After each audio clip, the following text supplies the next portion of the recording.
ক্রমেই মধ্যপ্রাচ্য তথা আরব দেশগুলো চলচ্চিত্র শিল্পের আঁতুড়ঘর হয়ে উঠেছে। আগে নানা বাধা বিপত্তির মুখে পড়তে হতো এই শিল্পের চর্চায়, তবে এখন এসেছে ব্যাপক পরিবর্তন।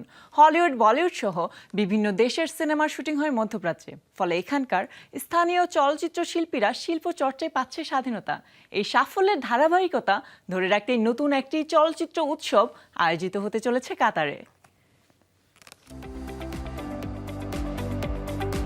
চলচ্চিত্র উৎসবের মাধ্যমে চলচ্চিত্র শিল্পের উন্নয়নের পাশাপাশি উঠে আসে নতুন নতুন প্রতিভা, সেই সাথে বিনিময় হয় সংস্কৃতির। বিশ্বের ভিন্ন ভিন্ন অঞ্চলে চলচ্চিত্র শিল্প বিকাশের উদ্দেশ্যে আয়োজন করা হয় চলচ্চিত্র উৎসবের, যেখানে অংশ নেয় ভিন্ন ভাষাভাষী সিনেমা ও ভিন্ন ভিন্ন দেশের তারকারা।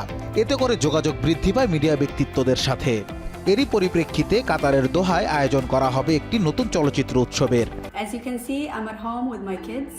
In fact, my son Muhammad is Doha film ইনস্টিটিউটের সিইও ফাতমা আল রেমাইহি জানান, 2025 সালের নভেম্বরে কাতারের রাজধানীতে একটি নতুন চলচ্চিত্র উৎসব শুরু করার পরিকল্পনা করছেন তারা। এর বিস্তারিত বিবরণ ও পরিকল্পনা উন্মোচিত করা হবে কান চলচ্চিত্র উৎসবে। আসন্ন নতুন চলচ্চিত্র উৎসবটি নিয়ে আমরা বেশ উচ্ছ্বসিত। উৎসবটি নিয়ে আমাদের পরিকল্পনা বৃহৎ। এখানে নতুন প্রোগ্রামিং উপাদান থাকবে, এমনকি শিল্প ও চলচ্চিত্র নির্মাতাদের জন্য রয়েছে ব্যাপক পরিকল্পনা। আমরা দর্শকদেরও হতাশ করব না, দর্শকদের জন্য পরিকল্পনা বৃহৎ।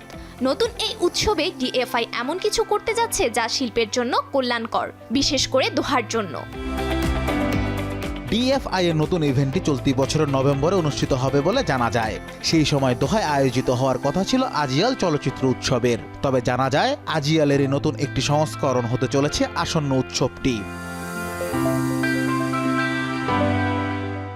আরব সার্কিটে উৎসব সংশ্লিষ্টদের ব্যস্ত সময় পার করতে দেখা যাবে বছরের শেষ দিকে, যার মধ্যে অক্টোবরে মিশরে অনুষ্ঠিত হবে এল গৌনা, নভেম্বরের শেষের দিকে মারাকেশ উৎসব ও ডিসেম্বরে সৌদি আরবের রেড সি ফিল্ম ফেস্টিভ্যাল। তাই নভেম্বরের দিকে সময় সুযোগ বুঝে ঘোষণা করা হবে কাতার ভিত্তিক নতুন চলচ্চিত্র উৎসবের তারিখ।